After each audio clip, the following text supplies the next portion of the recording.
Halo, ketemu lagi dengan monolog Ocehan Rojali. Kali ini di tahun 2022, tentu saja kita mengawali ada yang ngegas, ada yang enggak. Kalau gue sih pelan-pelan aja.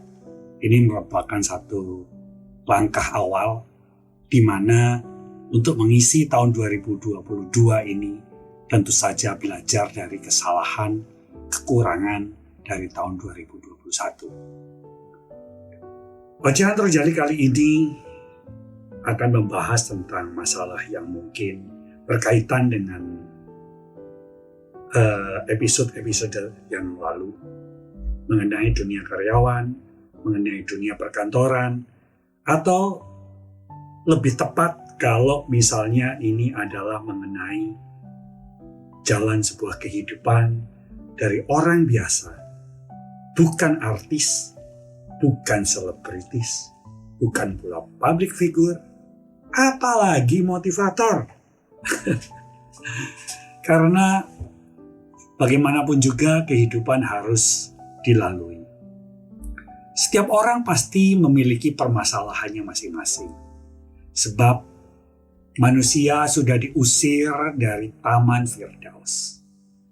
Manusia sudah kehilangan kenyamanannya sejak wanita itu terpedaya dan memperdaya.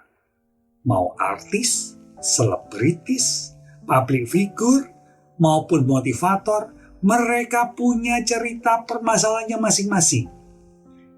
Apalagi orang biasa kayak Rojali, yang gak punya apa-apa, yang hidup bertahan demi nafkah, sambil menyandang penyakit yang mendera.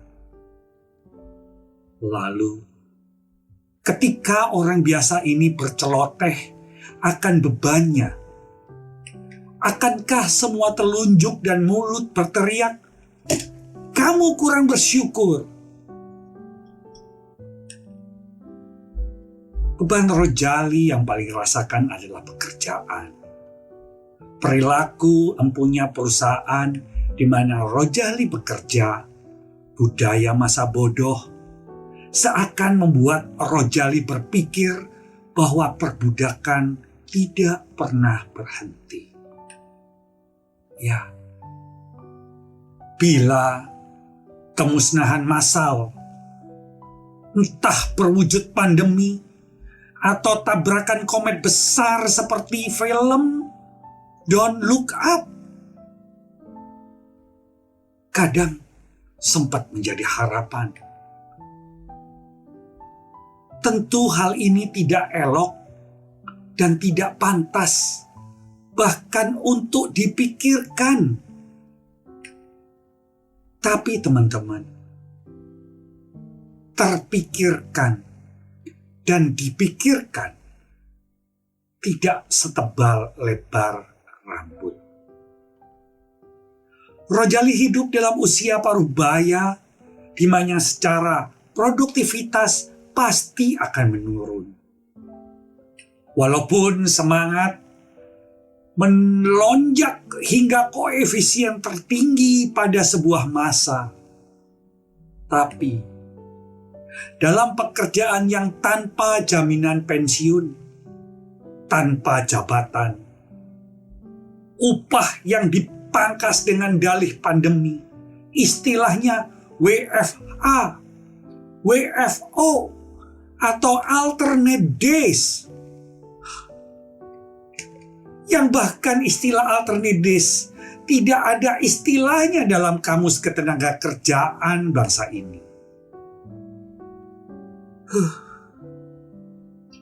Mengatasi hal ini, tentu Rojali harus mempersiapkan masa ketika tak lagi mampu bekerja kantoran, mencoba berdagang online, mencoba meraih mimpi dengan YouTube semampunya. Itu hanya bagian dari upaya. Yang keberhasilannya pun semakin hari semakin kabur oleh tugas-tugas yang diludahkan tak hentinya padanya di kantor, atau bahkan libur di rumah, atau cuti, tetap didera oleh tugas-tugas. Tanpa tambahan upah, tanpa penghargaan, hanya perbudakan modern oleh orang bermental primitif. Setiap kali mencoba mengelola toko online-nya yang menjadi sampingan dan harapannya. Setiap kali mencoba memperbaiki konten videonya yang juga susah untuk dilihatnya. Selalu bertabrakan dengan tugas yang harus diselesaikan hari demi hari.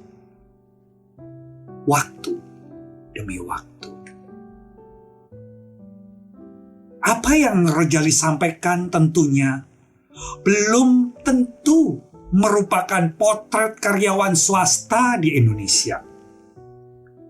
Tapi setidaknya ini yang Rojali jalani sehari-hari sebagai orang biasa.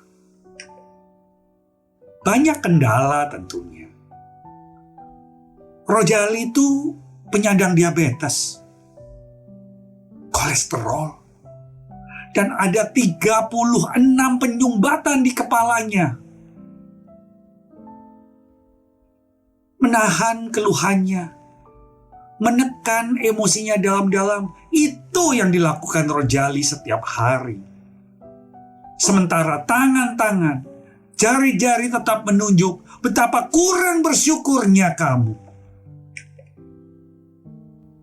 Tapi, karena apapun yang tengah dijalani,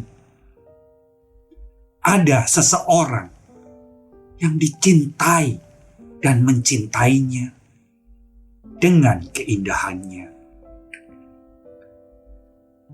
Biarpun Rojali dalam kekelamannya, tapi masih memiliki sinar terang cahaya kasih sayang dari pasangannya yang dikasihinya lebih dari jiwanya sendiri.